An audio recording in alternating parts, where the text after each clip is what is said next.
Okay, well, welcome everybody. My name is Neuvio Architects. I'm the Executive Director of the Miami Design and Restoration League, and we manage this building, which is owned by the City of Miami Beach. And our organization is a preservation group, which preserves, promotes, and protects the historic and social, architectural, cultural integrity of the area. I wanted, first we have a special guest that I wanted to invite to say hello. Please join me in welcoming Commissioner Laura Dominguez.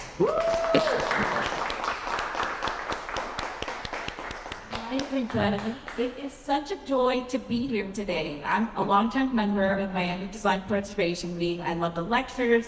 I love everything that Daniel Serraldo and the board of DPL do for Miami Beach, so thank you.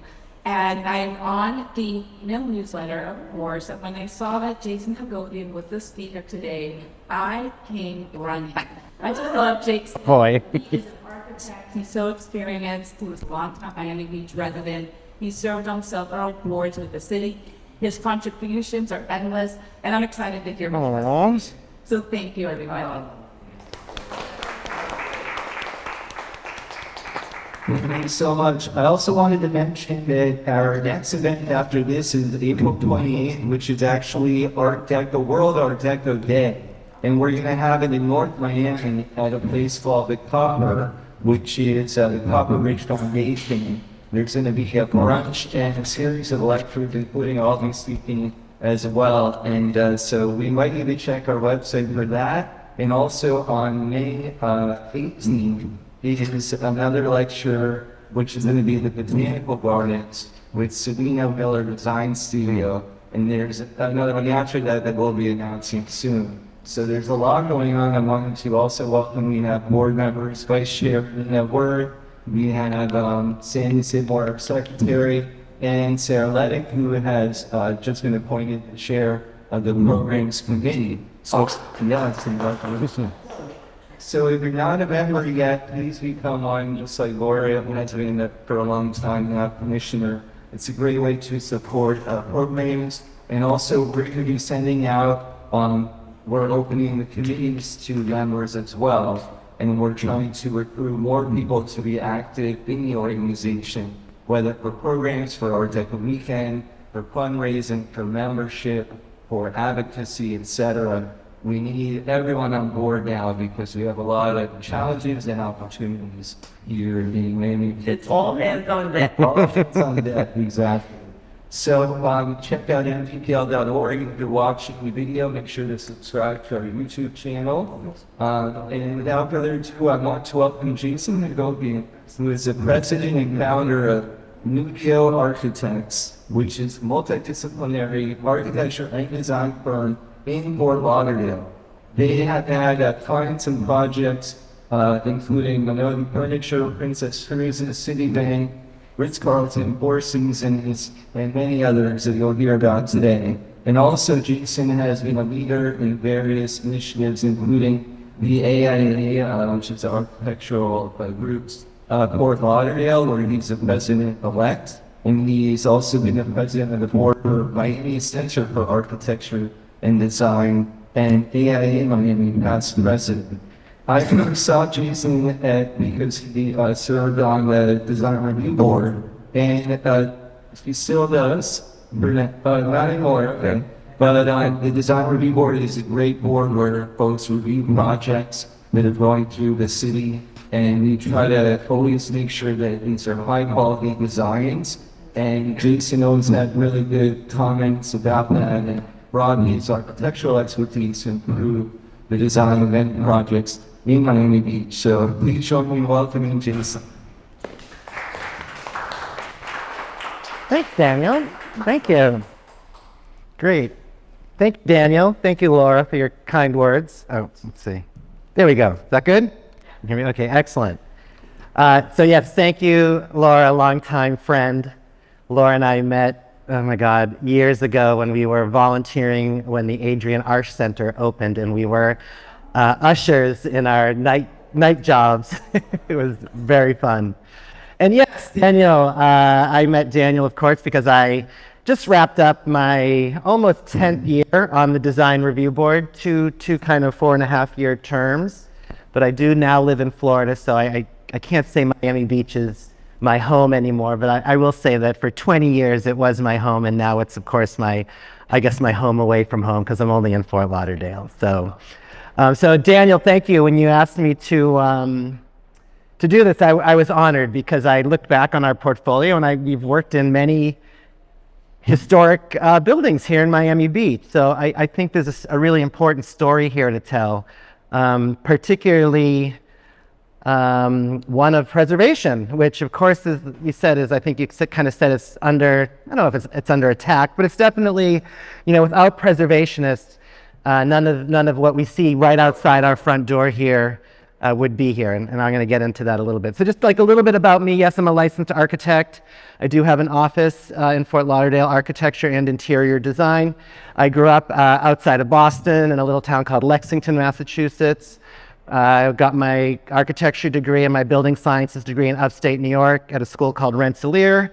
Graduated from there, went and lived in San Francisco for 10 years, and then found my way back here to Miami Beach, where my now husband lived, and anyway, long story short, I now live here in Florida. So a little bit about just my firm. I don't want to get too much into it, but when I started this office, it was really important to me to set some goals and some values.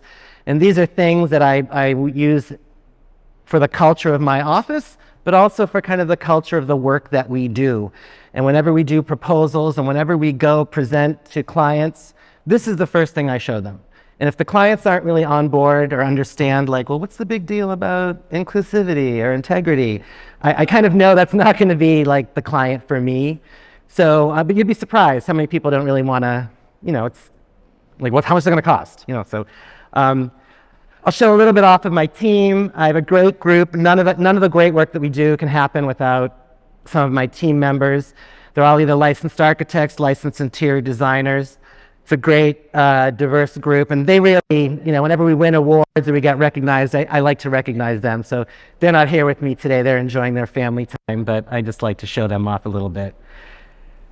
And then I will say, none of the great things that can happen here on the beach as far as preservation are concerned can't happen without the incredible staff that you may or may not know here at the City of Miami Beach in the Planning and Zoning Department. Daniel, I know you're very familiar with all of these people, but I do want to just shout out to Thomas, to Michael, and Deborah, who I work with very closely on all the projects I do here on the beach, whether they come in front of the HPB or not. Some of them come in front of Historic Preservation Board, some come in front of Design Review Board, and some don't come in front of either of those two boards.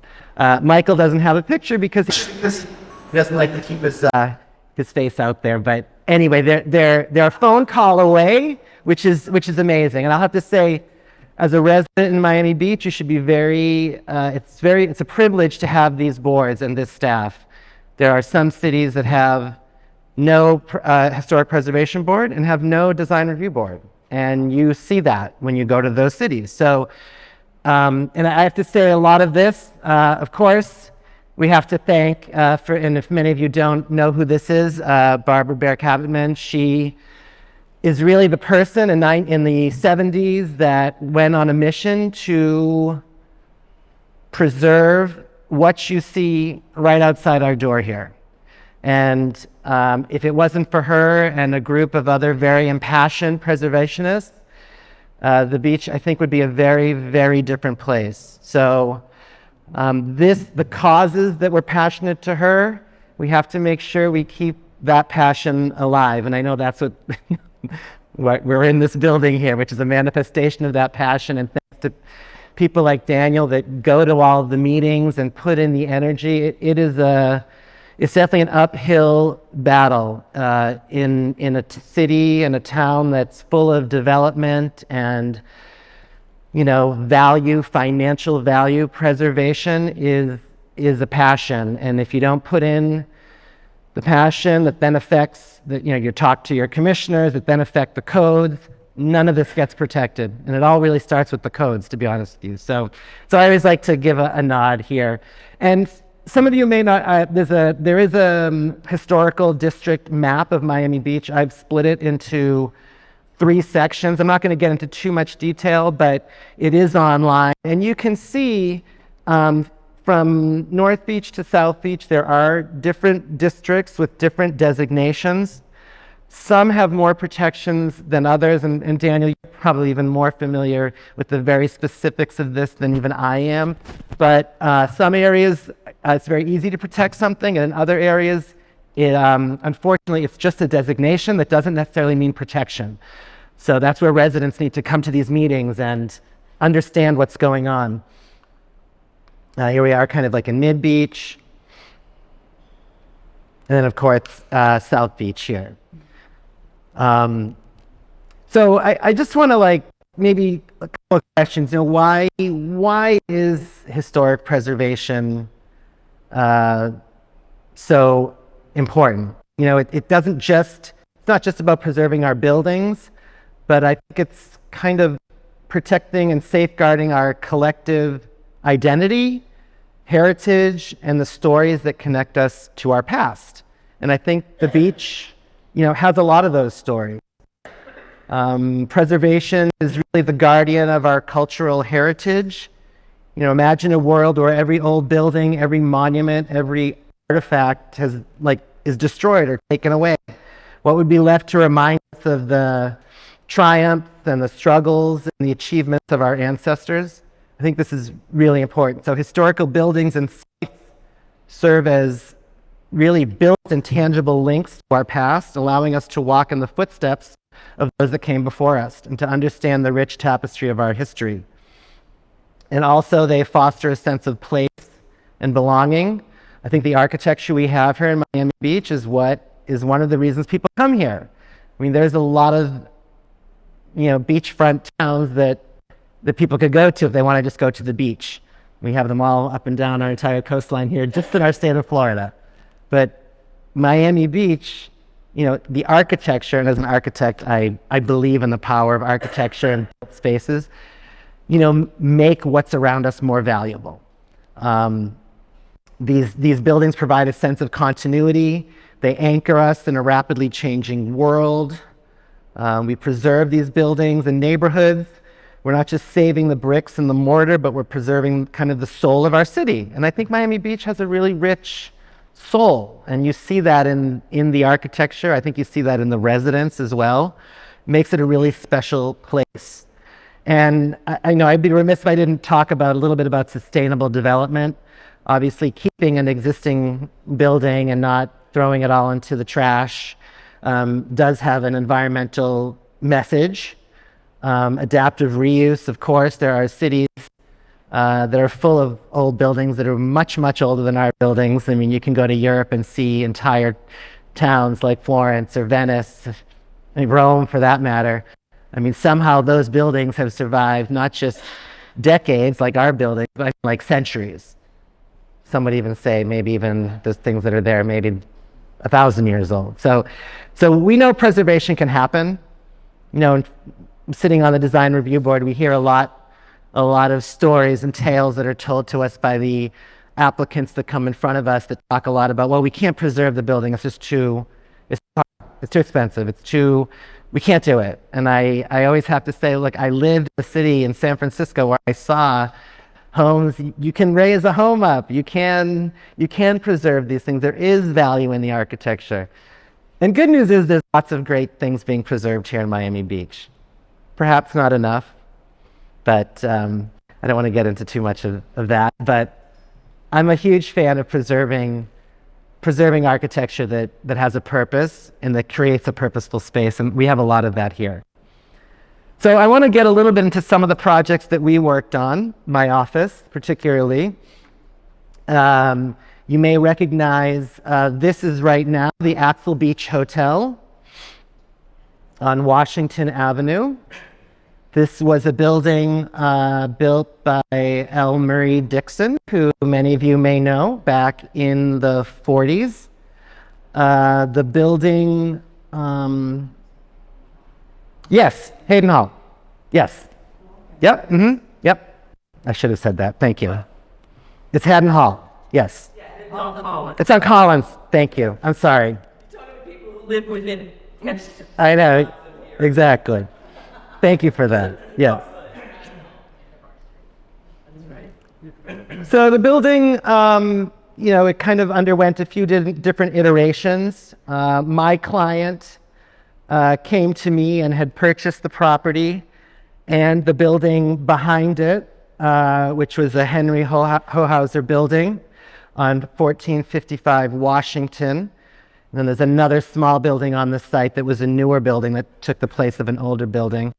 The owners were from Spain. They had a hotel brand that was centered and centric for the LGBTQ community. They had not had any U.S. location before. And when they came to me and told me about this project, it resonated with me personally. As a resident, as a person in the LGBTQ community, I thought it was wonderful. I thought breathing new life into these historic buildings, let's go for it. They had no idea of the process or how to do this, which was fortunate for them that they involved me.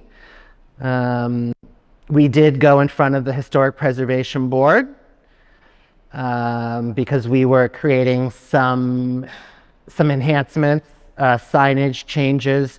We did a pretty big insertion into the park that's on Washington. We moved a bar that was back there and put in a glass floor. I worked extensively with Debbie and her department the clients, of course, didn't really understand why, and why can't we just go in here and do what we want to do? And I said, no. Yes, exactly. But good thing, trust, and they flew in many times, but they came to the Historic Preservation Board hearing. We presented, and we got unanimous approval from the board. It was a great collaboration and cooperation. So some of the things, fortunately, having a new owner of the building, there were a lot of structural problems with the building. So all the windows had been replaced, impact windows, all the eyebrows and all the structural stucco and concrete remediation happened. So now you kind of see the product that's there now. All the neon stripes were preserved. All the breeze block up at the top was enhanced. You can see the new AH Axel Hotel signage that's there. And I like to think that it has kind of breathed new life and new purpose, and perhaps a very similar purpose to what it was at one time. And I like to show here, we have kind of some images of some renderings on the bottom of like what we presented to the HPB and kind of what you see, what it was. So we weren't making significant changes. We like to call them kind of little alterations or enhancements. You can see what the park on Washington used to look like. It was really important for the client to preserve this big old tree, which is kind of the soul of the park, which we did. We actually located the bar kind of around the tree. We got rid of that little freestanding bar. And then this is just a rendering down below, and I'll show you some pictures. But I love sharing some of the old photos of the building because I think it really shows that the soul and the essence of the building really haven't changed. We've activated the front parking area, so now you can sit out front, enjoy the view of the fountain. Of course, the fountain was preserved. It was deemed historic, so it was all kind of corrected. The lobby didn't have a lot that we needed to preserve, but there is still this corner desk location that we preserved. The terrazzo floors remained. Some areas were enhanced, may not be the original terrazzo, but the idea that there was terrazzo, and some Art Deco elements. And of course the pool. So this was the improvement after we renovated the pool. We did add a jacuzzi at the far end. This platform used to be used. There was actually a diving board there. I'll show some older pictures. But essentially, everything around the pool, the wall, the coral stone was all maintained and preserved. We didn't touch that at all. The furniture, of course, was new. It's kind of an older picture you can see. I just want to point out really quick, there was a 2-story building that was removed with the previous renovation. I'll show you, was replaced with this building. And then our intervention was removing the 4 hotel rooms that were on the ground floor and putting in a restaurant by the pool. Fairly complicated, very technical. It was an adventure, but it happened. So here's an old picture of the park on Washington.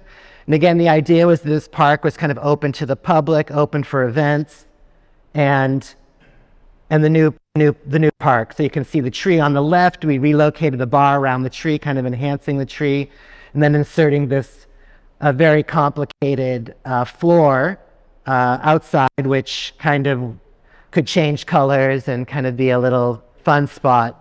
And I always like to talk about the spirit of what was happening here. And like back in the day, this is an old postcard, like just the fun of hanging out, right? And I think you can see the diving board there in the back, maybe, right? And I love this picture. And I like to say, like, it's a different group of people, but I think the spirit is still here. I think there's a correlation between what's happening at the pool. And the building is there. Could it have been torn down? Could there have been somebody that would try to do that? I mean, that could have happened. But thanks to your wonderful historic preservation board and staff, we were able to kind of breathe some new life into this wonderful property. Yeah, no, they very specifically picked the building. It was kind of a horrible time. Once we finished the renovation, COVID happened. I mean, it was like a huge disaster, of course, operationally. When you spend millions of dollars to buy a property and more millions to renovate, and then you can't open. I mean, I think it opened for like 2 weeks, and then it had to be closed for about a year, I think. It was tough.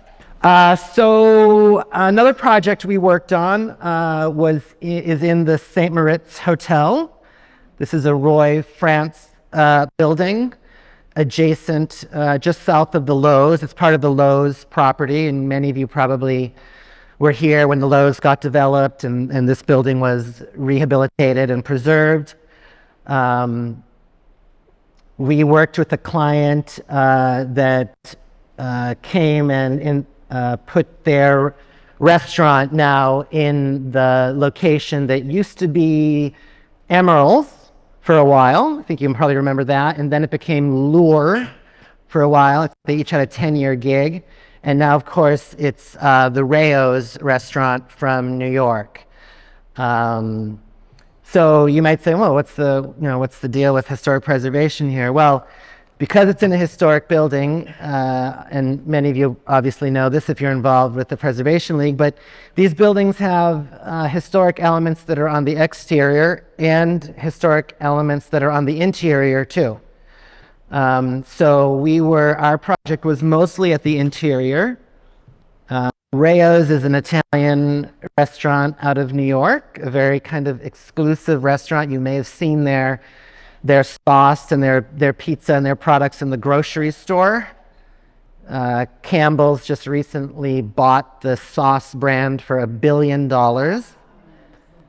So in New York, it's a very small restaurant that you can buy, I think, a membership for, and then you can go eat here. So I have not gotten to eat at our Rayo's here yet, but I hear it's supposed to be more. So it's a brand that had a pretty strong idea of what they wanted to do in the space, but there were some things that's like we could not do. So I want to point out some of the elements that were preserved. So I'll just quickly go to this picture. So this was when it was Lure. So all of the paneling that was added most likely was not historic, but everything in the ceiling, all the coves and all the trims that you see, all had to be preserved. So when we did our work, we preserved all the coves. We did put all new lighting in. We did actually leave the wood paneling, most of the wood paneling. We took up the carpets. You'll see on the right-hand side of this photo, there's a coral stone fireplace here in the corner. So again, there weren't a lot of documents to show that was actually there when the building was built, but Debbie and her staff strongly suggested that we preserve the fireplace, preserve the moldings, much of the original stone. So our client was happy to do that. I don't think it has any, it actually enhances the design of the space, I think. You can see on the left is some torchier. There's part of the lure concept, and we really just cleaned it up, cleaned up the hearth and preserved the fireplace. The design, has a lot of historic, I think, photos as it relates to the brand of Rayo's, so that you'll see the walls are covered with photos of the Rayo's family and Italian relatives and things. If you haven't had a chance to go here, you should go just to see the space. It's a nice space. It's hard to get a reservation, though. I can't help you with the reservations. I can't even get them, so.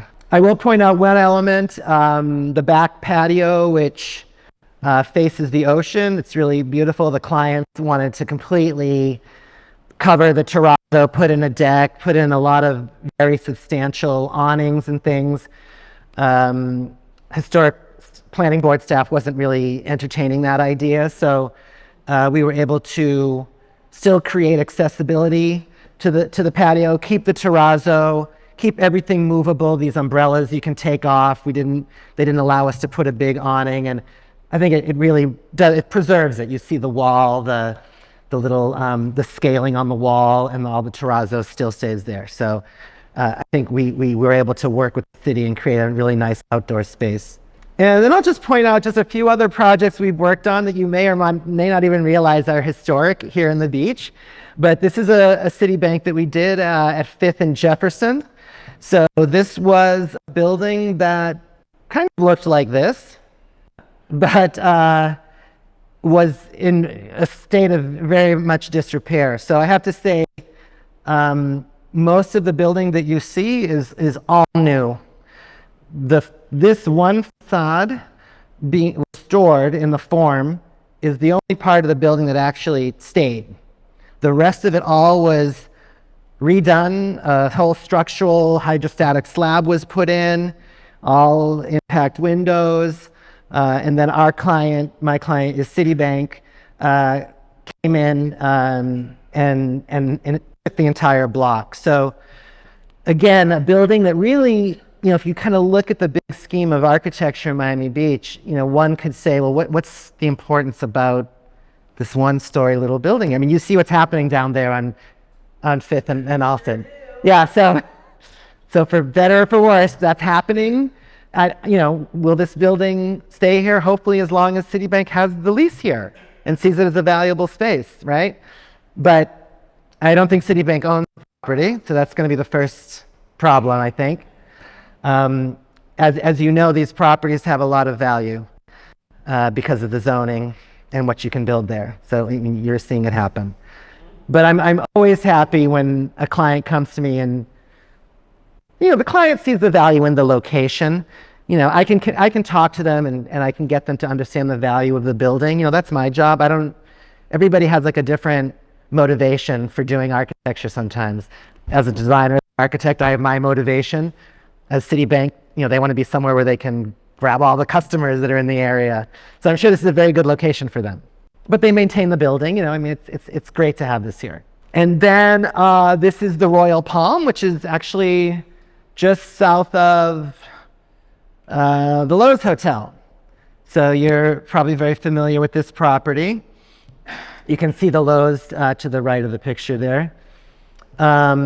The project's undergone many renovations. My office worked on a substantial improvement to the lobby, and I showed this photo of the pool deck area, creating some additional covering for activation of the pool deck. So unfortunately, not a lot of the interior of this project was deemed protectable. I'm going to just give a caveat that my firm did not do the interior design of this renovation, so I did most of the architecture. So, but I will say you'll see there is terrazzo floor. So one of the things the Historic Preservation Board and city staff try to do with these projects, that if there's not something that they can find in the records to say what was there, they'll say like, well, we know there was terrazzo there at one point. Can you keep terrazzo in the floor? And you'll see like there is terrazzo here. Putting carpets on top is okay. A view of the pool deck. There was one element in the lobby that was a bar that they did see in the drawings. So we could not touch this bar at all physically. So mostly it's the front of the bar. There's some colored coral stone, which is used quite a bit in the beach. And you can see there is some terrazzo. They don't know if that, for instance, that compass rose was original to the design, but it is there. And if you go into this lobby, you'll see quite a lot of other elements that are there. There's a fish tank, and there's some things that were added. But this bar particularly, we couldn't touch the arched ceiling. We couldn't touch the bar top. There's coral stone under the bar top. This project, Lincoln Road, not here anymore, but I will say, so for us, we had to preserve the facade, the coral stone on the facade, the terrazzo on the outside, and the terrazzo on the inside of this location. So there were drawings that showed the checkerboard pattern that you see on the floor. A lot of that we had to repour to match existing that was there since the 1950s. This was a cosmetics store that's not here anymore. And I like to show this picture. So of course we put a whole new impact window facade, but all of the colored coral stone that you see around the perimeter is all new and is all made to look like the original. I think we did a good job. And another client of ours, Aldo Shoes. This is, of course, it's not Aldo anymore, but a really great project. Aldo had bought this building. It was a 2-story, rental building. But the zoning here allows for retail, of course. So Aldo kept some of the rental units on the first and second floor in the back, which I thought was really cool. They kept it as an investment, and they put their store here.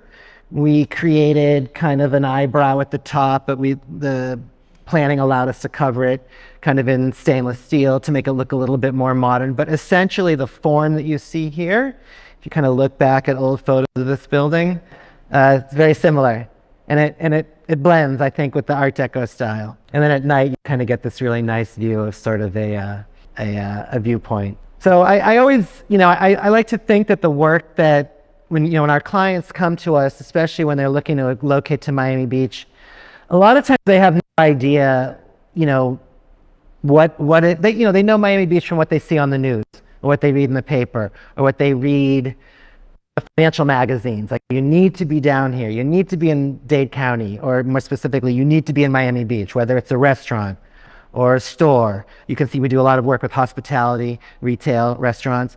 Everybody wants to be here for obvious reasons. But it's my role as an architect and as an advisor to my clients to get them to understand the importance of this place as a city, because they're going to be a part of the culture here. All of these brands that are here, they're not going to succeed if they don't embrace the culture that's Miami Beach.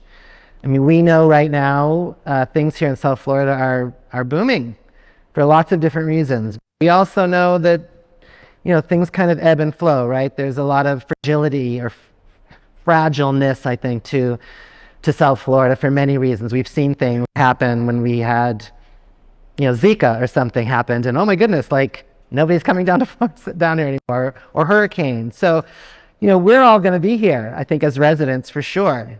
This is our town, right? So I always try to get our clients to understand, like, well, this is now your town too. So you should want to do what's right for the residents and what's right for the city. So I'm always happy to do work here in Miami Beach. Again, I will say, it may not be the easiest city to work with, but I think that's the point. That's why you get preservation. That's why you get such care, I think, why you get your commission and your mayor and you get people that really, I always tell Tom and Michael and Debbie, I'm like, you guys can never quit. Like, you cannot leave this city because the work you do, it's so important. And they have a history with the city. They've all been, I think, I don't know how long Tom's worked here, but at least as long as I've been here. Almost as William Carey. Yeah, so this is, oh, yeah. So, right. Yes, of course. He was our staff rep on the DRB when I started. Yes, yes. Great, great people. And it's those people that really, hold it together here for the city. And of course, with you, the residents, you guys vote for them. You bring them in. Yeah. And we're lucky. We're really, really lucky. So I just thank you. Yes, yeah. So I'd love to, I'm here to ask any questions. I would love to, I'd love to see if I can answer them. But I just want to thank, there's a lot of competition for what to do today. I was walking down as I went to try to park, which took quite a while because it's all full right now. But a very nice parking attendant at one of your city garages. I put on my can you please let me in? I have to park. I'm going to give a very important lecture. And he said, okay, I'll let you in. But there's just so much going on here. We have the sun, the fun, the beach, the bars, the other tours and things. So, to take the time and be here, whether you're a resident or, are you all residents? Is there any tourists that are visiting from out of town? Excellent. So thank you for visiting. Where are you visiting from? Austin, Texas. Excellent. Excellent. Another great city. Are you enjoying your stay here in Miami Beach? Yeah. Good. Well, thank you for coming to this. We're always, I know there are architecture and design and Art Deco fans everywhere. And I will say, I've been very fortunate to be able to travel a lot all over the world. And for those of you that also are able to do that, there are Art Deco enclaves. And you think we have a lot here. I mean, there are other cities around the world that make this look like, nothing, not nothing, but I mean, so always wherever you go, in many cities, there's even, or if even if there's one or two buildings, try to find them because I think you'll have it'll resonate with you. And usually whenever I travel to Europe or I'm going to go to somewhere, I'm like, we're going to Tel Aviv. Let's find all the Deco buildings. And I mean, it's huge. It's huge. So I think we have something really special here, and we have a lot of kindred spirits from around the globe, And I think to see that going away and not being preserved, and the idea that people come up with these ideas to change all this. I think, let's change something else. Go somewhere else to do that. Let's at least keep. I mean, it's only 15 blocks. Yeah, I mean, come on. So, yeah, thank you. Questions from the audience? Yes, sir. What preparations are being made for rising sea levels here? Yeah, great question. Well, I will say, and again, I'm not going to be the expert, but I'll give you a little bit of what I know about it. So I like to say all good and bad things within cities regarding development, it starts with the code, to me, with the planning and zoning code. So good news here in Miami Beach is that years ago, the beach put in place a lot of codes in our local building code that make revisions to allow for changes in the way buildings are built. So one big thing is we look to FEMA for the base flood elevation, and then we require buildings that are built here to be a certain level higher than the FEMA base flood elevation. That's one small thing, but it makes a big difference. And then there's provisions in the code that allow you to build substantially higher, to actually elevate your first floor. So we call it picture a house on stilts, like in the Keys. So we create an understory. So a lot of new homes now that come in front of the design review board, I would say maybe 3 years ago it was 1 in 10 homes had an understory. But I would say now it's probably 8 out of 10 homes have an understory. So there's definitely now an understanding that they're like, well, wow, the ocean is right there, and I'm building this 10,000 square foot home right here. Maybe I should raise it up. Maybe I should go higher. So the codes change that then allow people to build this way. So if you don't have the code change, it's very hard to make that happen. You will see developments in areas because they changed the zoning code. We have an area called Wynwood, which maybe you visited in Miami or you will go visit while you're here. it was very a one-story, two-story warehouse district full of artists. Then they upzoned, and now it's completely changed. For better or for worse, the artists have moved north, they moved to Alapata, they've moved out, and now we have more condos and more restaurants and more retail. So codes are really important. So I would say as a resident, I would say always keep an eye on what's happening with codes, because these are like the foundation that allow things that happen, like you see like at Fifth and Alton or something. Like, well, how does a big tall building get here like this? Or just be aware. I think it's just really important whether you have an interest in it or not, because it is your backyard basically. And I think overall, the city has been, there's a resilience and sustainability task force. The county here, Miami-Dade County, which Miami Beach is in, is very active on resiliency, sea level rise. So nobody is shying away from that topic here. So we've been raising in Miami Beach, they've been raising streets. There's certain neighborhoods where actual streets have been brought up. In Sunset Harbor, the streets have been, things like that take a lot of time. There's additional pump stations that have been installed. At the end of the day, there's nothing we're going to be able to do to change the level, the datum line of the sea, right? But we're raising buildings too.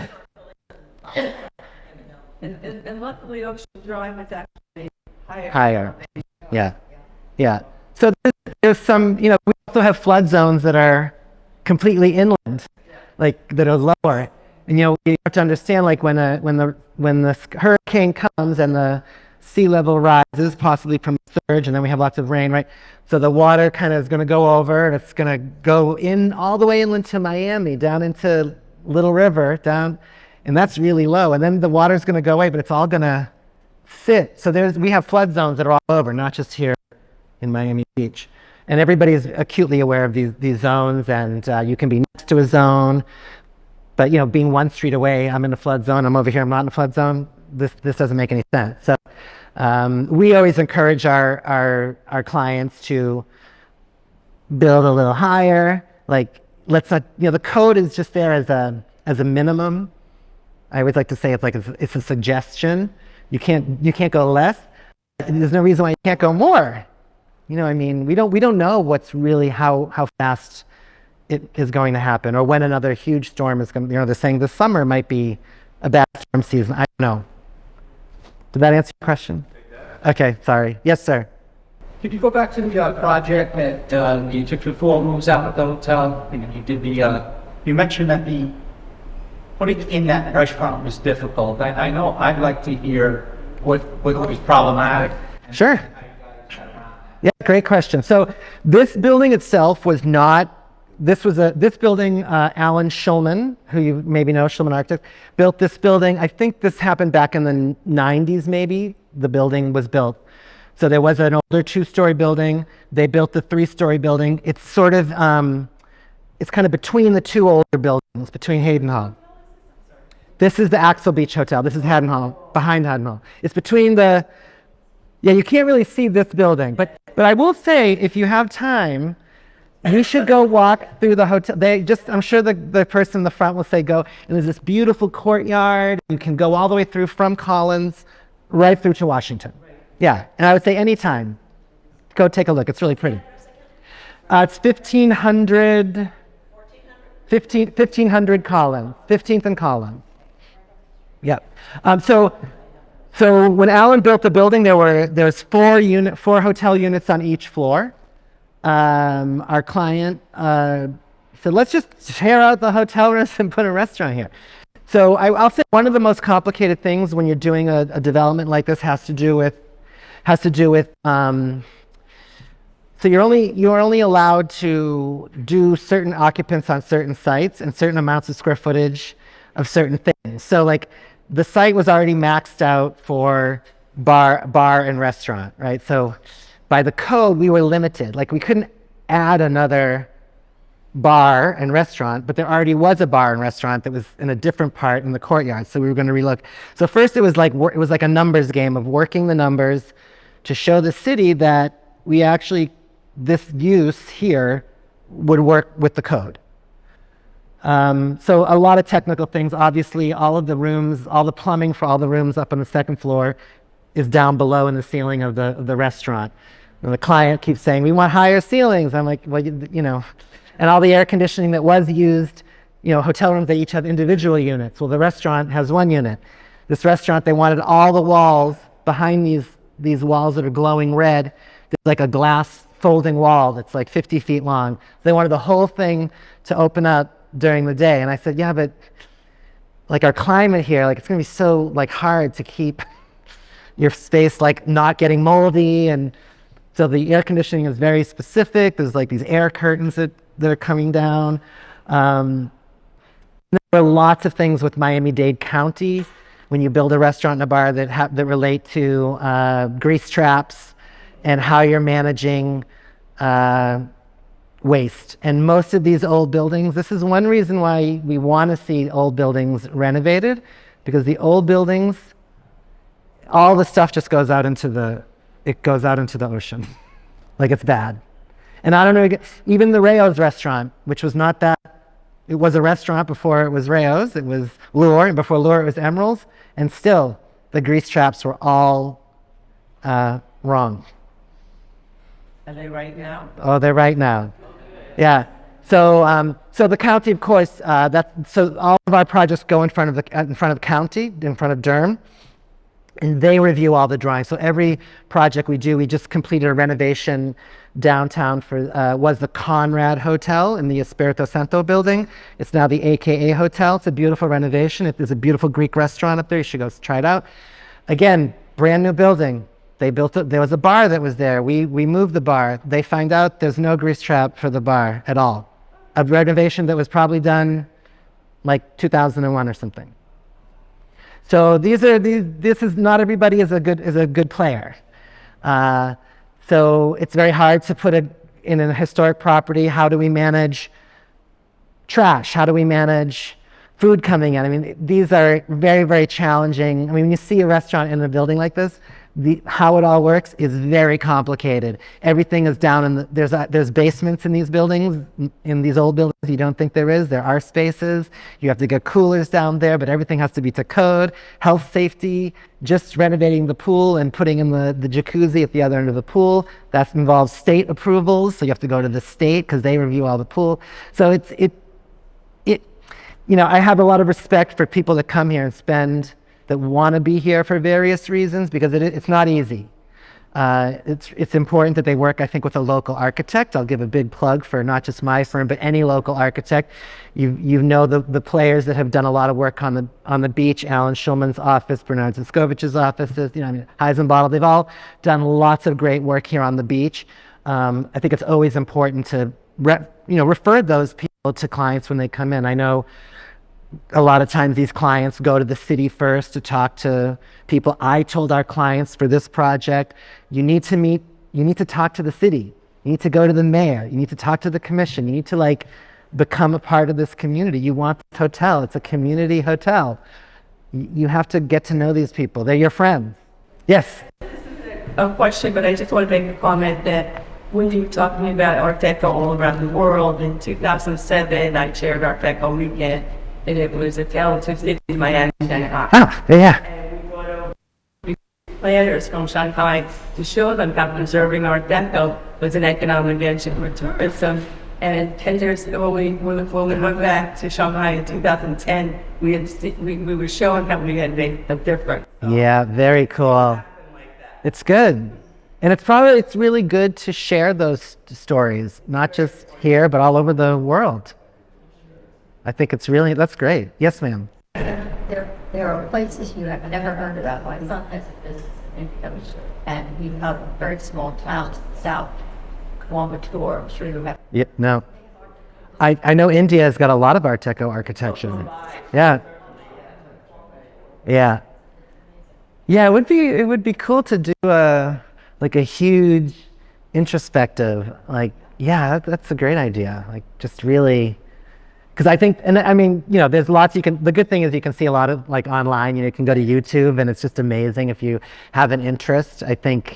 I would say definitely, even for Miami Beach itself, there's been a lot of great work done by the Preservation League and resources and all these great exhibits that you see. And I would say, oh, and when I first moved here, the first thing I did was take the Art Deco tour classes.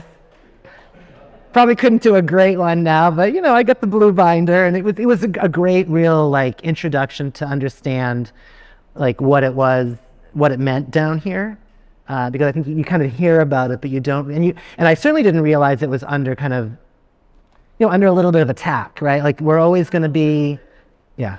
So I know it's a struggle, yeah. And it's hard because there's kind of money, and then but I think you can have your cake and eat it too. I think these things deserve to be preserved. I think projects like this are proof that it can happen. You can do it. Not everything I would say necessarily has a value to be preserved, but I think we have history here. We have lots of documentation on architecture. Pretty much every building down here has been documented, researched. There are plans. There are drawings. Everything's been scanned and is electronic. So I mean, that's all it. It's particularly hard. I mean, I have to say, being on the design review board, now that we don't see the projects that the HPB sees. DRB, we see all projects that don't fall in historic districts, that are commercial and residential if they're asking for variances and waivers, right? And all commercial projects. So, good news is the city of Miami Beach has a design review board. Most cities actually, I live in Fort Lauderdale. There's no design review board. I just thought, Yeah, thank you. With some of my, I'm on the board of adjustment up there, but I'm trying to fix, yeah. But anyway, yes, definitely. It starts with people. It starts with. One of the things I just love about when I moved here was that, and this is just like a little bit of a personal story. When I moved down here to live here, I couldn't, after living in San Francisco for 10 years, in 2000. Yep. Yeah, so 24 years ago. I couldn't believe when I saw all of the houses that were being torn down. Like these Spanish style things. We didn't really have those in San Francisco. And, in San Francisco, you didn't really see a lot of things getting torn down. Like the city was kind of built and the population has stayed, 900,000 people. And, right. They renovate it, they spend money, they elevate it. It's like London, So I moved down here and I would drive around and oh my God, another, and they were building, I call them the sugar cubes, just like the white boxes of the houses. And my partner, my husband, Rick, my husband said, well, if stop complaining about it. If you want to do something, you should get on a board. And, I'm thinking in San Francisco to get on a design board, would have taken it would have been almost impossible, right? So I was like, I don't know how to do that. And Rick said, you should just go down to City Hall and go to where the mayor is and get their card. I'm like, oh, all right. So I came down here and I made some calls, and you talk to the commissioner's assistants, and I met some commissioners. Laura wasn't a commissioner then, but there were some other, Gongora and whatever. And I think it was Mike said, oh yeah, I'll recommend you during one of the commission meetings. I remember watching the meeting online, and someone had written my name on the board. It was all the wrong letters. My last name is Hagopian. It was Radop, and someone's like, what about this Hagopian guy? And then someone's like, for the DRB. And so I was like, yeah, I'll nominate, and I'll second, and all of a sudden they vote, and I was on it. So I mean, I always tell the story because I say I feel in South Florida and Miami, it's really big down here, but at the same time it's really small. And yes, I've been here 20 years now, but to know that Danielle Levine Cava, I could probably call her. I know her from events that she's talked in seminars that I've done. And I just feel if you have a cause here, or I keep saying if you want to get that bike path that goes across 195, I just get some people together and start a campaign. I feel that ability is here, which I really love about South Florida. And I think not all cities are like that, But so it's encouraging to me. Sorry, yeah.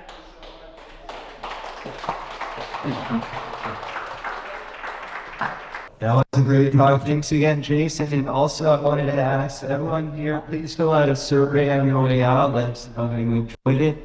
And after this, I'm sure Ocean Drive, there's going to be a lot of music, and you can't miss it at 5 o'clock. So we'll hopefully see you next month. I think, yeah. Thank you guys. See you later. Thank you so much.